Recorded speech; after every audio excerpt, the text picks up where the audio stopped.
So the NBA Finals is just over 24 hours away. It is not long at all. And if we were looking in April, who would have ever thought that we'd get to here? There's a lot of stuff going on. And honestly, considering the fact that normally there is absolutely no basketball on, I wish the final started today since it's my birthday. But the fact that there's still NBA basketball going on my birthday is still kind of crazy. And the finals has not even started yet. But in this video, we are going to be having a look at the Miami Heat.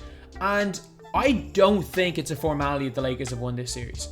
I do give the Lakers the edge. And I make this video, I did this in 2017. And I made video basically on why I thought Cavs had a good chance of winning and why I thought the Warriors did. Then kind of gave my predictions at the end. I do give the Lakers a slight edge. But I believe that there are 5 legitimate reasons why the Heat should not be counted out. Do I think they're the favorites? No. If I was to put money on Heat or Lakers, who would I put money on? Probably the Lakers. But I'm not counting out this Heat team. People counted them out against Milwaukee. People counted them out against Boston before that series. I cannot count out this Heat, especially with the way they are structured and just the personnel on the team more than anything else. So, we all know that the Miami Heat won the Eastern Conference championship. They ended up beating a really great Milwaukee Bucks team along the way. I don't think Milwaukee were as good as last year. Just straight up, they weren't. Like last year, they had Malcolm Brogdon, who was a 50-40-90 guy, and Niko Mirotic, who's honestly a borderline all-star level player in the NBA. Was there any season where he was good enough to make an all-star team in the NBA? No, but I mean, his level of play was similar to that of an all-star. And he could have been, man, if they had Mirotic or Brogdon, it might have been a bit different. But I still actually think the Miami Heat beats them even last year. The way this team is structured, the way they're playing, and the kind of improvements in the likes of Bam Adebayo and just what Jimmy Butler has done for this franchise. The first reason is the culture. The culture is huge, and people are kind of underestimating that. Like, there was a reason why San Antonio were so good, even when, as individual basketball players in 2014, Kawhi was not anywhere near where he is now. Tony Parker was on his last legs. Manu Ginobili was on his last legs. Tim Duncan, as much as he is one of the probable top 10 players of all time, he was on his last legs.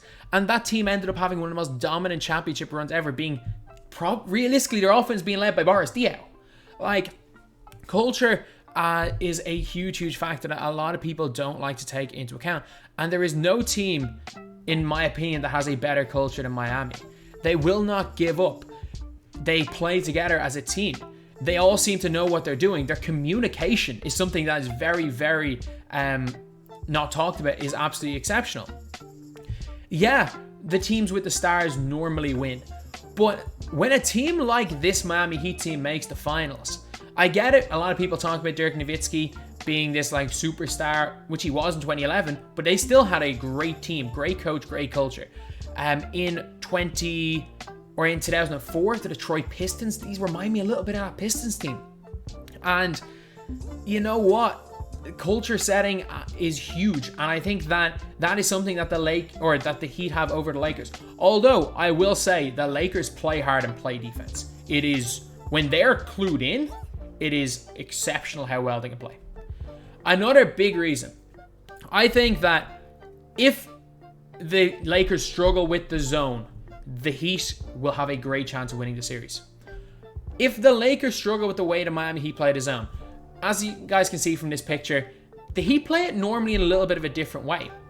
Normally, what the Heat like to do is they put Jimmy Butler and Jay Crowder, or basically their two best defenders up the top, and they will hide people at the back of the zone. They'll play Bam in the middle, and they will hide the likes of Goran Dragic, Tyler Hero, Duncan Robinson at the back of the zone.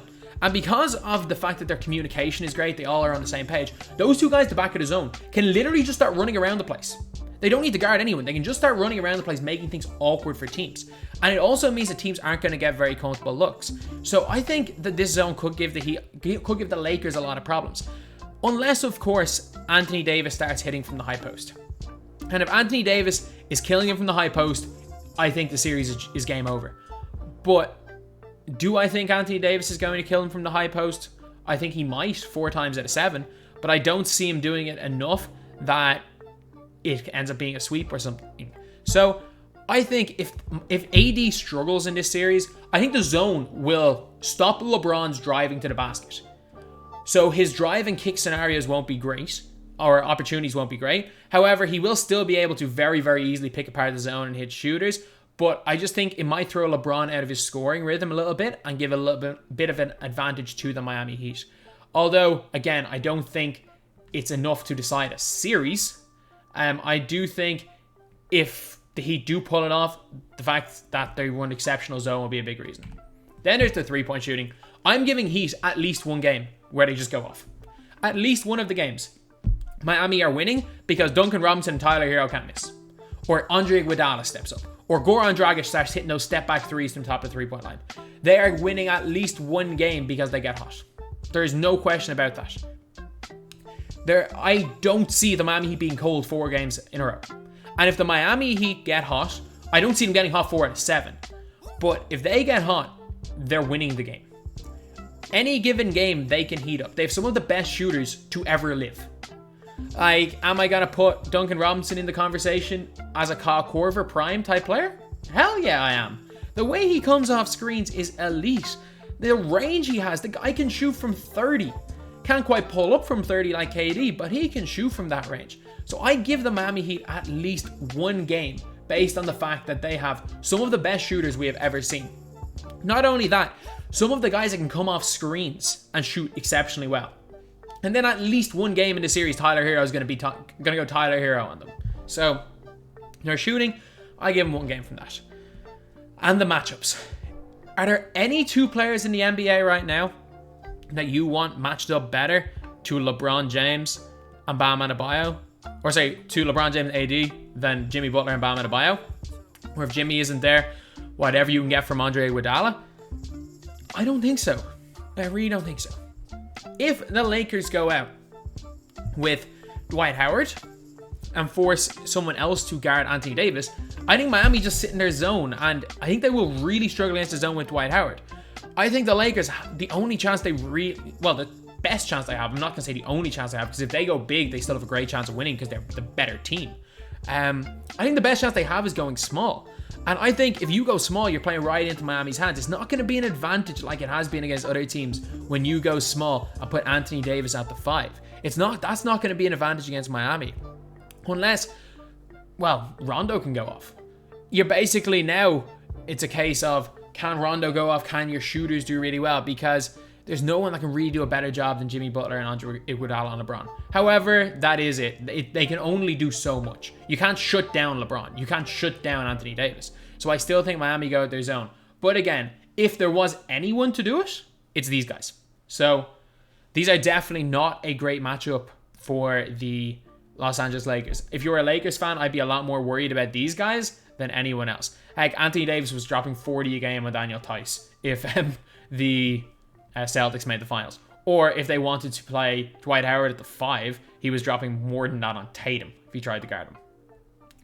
So last is no fear. This Miami Heat team it's basically the embodiment of what Pat Riley wants in a team. You've got Jimmy Butler, who, as great as Dwayne Wade, Alonzo Mourning were, Jimmy Butler is far from the greatest Heat player of all time. But there is no player that embodies the culture of Miami as much as Jimmy Butler. You've also got Bam Adebayo, who's bought into it. You've got Duncan Robinson, who just seems to have absolutely, despite playing D3 basketball for a year, seems to have no fear, and it feels like every shot he takes is going to go in. Tyler Hero, no fear as a rookie. As well as that, Tyler Hero is a guy that is only 2 years away from playing AAU basketball, so the bubble setting's perfect for him. And then you've got Goran Dragic, who won a Eurobasket championship for Slovenia. And if you guys don't know, winning a Eurobasket for a country like Slovenia is 10 times more pressure than any NBA finals will be for him.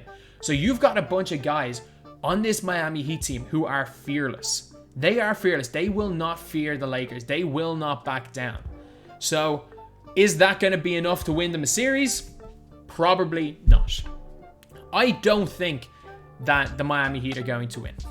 However, the 5 reasons I spoke about are reasons why you can't count them out. These are not a team that you can ever count out.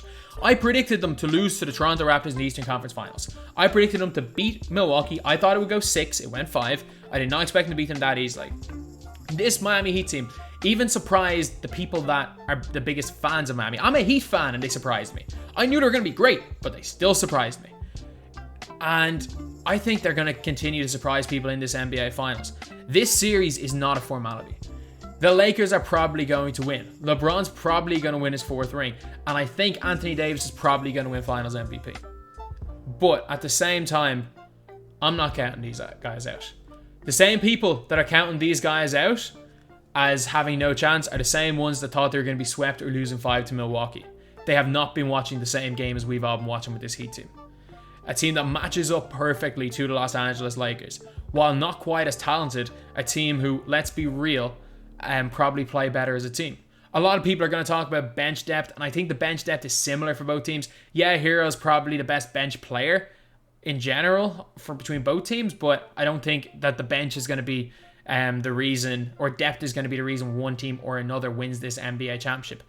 I think this is going to come down to the individuals versus the system. And I don't know who wins. I really don't know who wins. Because you've got a well-oiled machine in Miami. You've got a group of guys that work together as well as anyone in the NBA. And then you've got the Los Angeles Lakers. You have got some of the highest IQ basketball players in the world. You've got LeBron James and Rajon Rondo. You've also got Caruso, who comes in and is a workhorse. You've got shooters like KCP. Danny Green can sometimes shoot. Markieff Morris can shoot. So this finals, man, this could be a good one. This could be a good one. And man, if the Lakers, I'm telling you this right now, no slander to LeBron if the Lakers lose to a well-oiled machine like this. No slander, and also, no, this was the easiest finals in history if the Lakers managed to pull this off. Or in a couple of games. If the Lakers pull this off in 4 games, that would be incredible. Because trust me, this Heat team is not easy to beat. So anyway, that's the video. I will be doing another one of these for the Lakers in about an hour or 2. Thank you guys for watching. Please like, comment, and subscribe.